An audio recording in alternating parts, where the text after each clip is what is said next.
Backup. Kaum ein Thema wird so oft erwähnt, aber genauso oft verdrängt, bis es zu spät ist.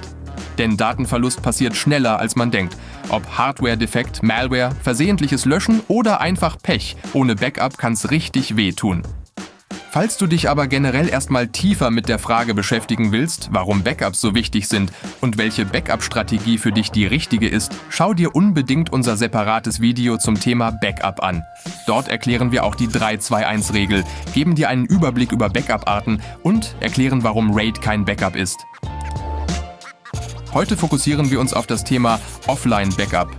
Dort hat Asus Tor zwei Möglichkeiten, die ihr für euch nutzen könnt, und das sind USB-Backups und MyArchive. Fangen wir an mit der einfachsten Offline-Möglichkeit, und das ist USB-Backup. Jedes NAS-Gerät hat USB-Ports, an denen man USB-Speicher anschließen kann. Diese können entweder vorne oder hinten am Gerät sein. Es kommt immer darauf an, welcher Typ USB genutzt werden möchte.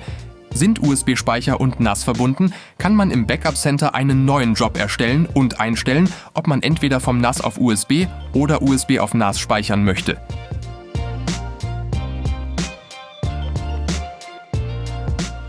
Wichtig zu erwähnen ist, dass Archive Mode aktiviert sein sollte. Mit dieser Einstellung werden alle Daten übersprungen, die nicht verändert, sondern gleich geblieben sind.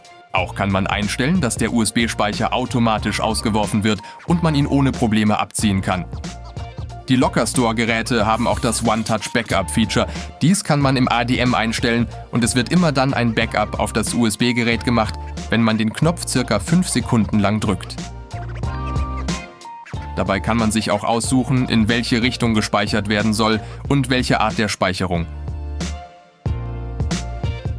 Die nächste Möglichkeit ist vor allem für Anwender gedacht, die ein NAS mit herausnehmbaren Trails besitzen.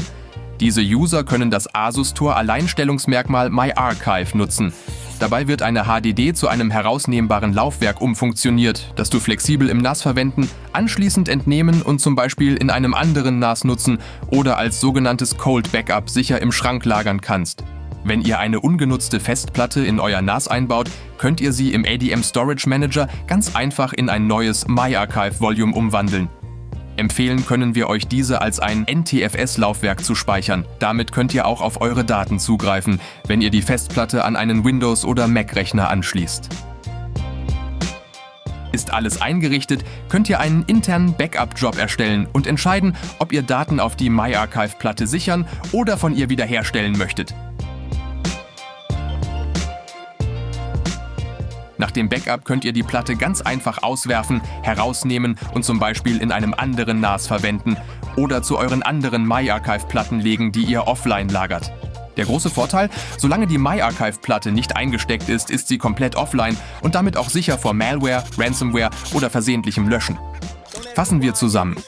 Wenn du auf der Suche nach robusten, einfachen und sicheren Offline-Backup-Möglichkeiten bist, dann bietet dir dein Asus Tor NAS mit USB-Backup und MyArchive zwei echte Power-Tools. Beide lassen sich flexibel einrichten und bringen deine Backup-Strategie zuverlässig auf das nächste Level. Im nächsten Teil dieser Serie werfen wir einen Blick auf die internen Backup-Protokolle im ADM wie rsync und SMB Backup. Also unbedingt abonnieren, damit du nichts verpasst.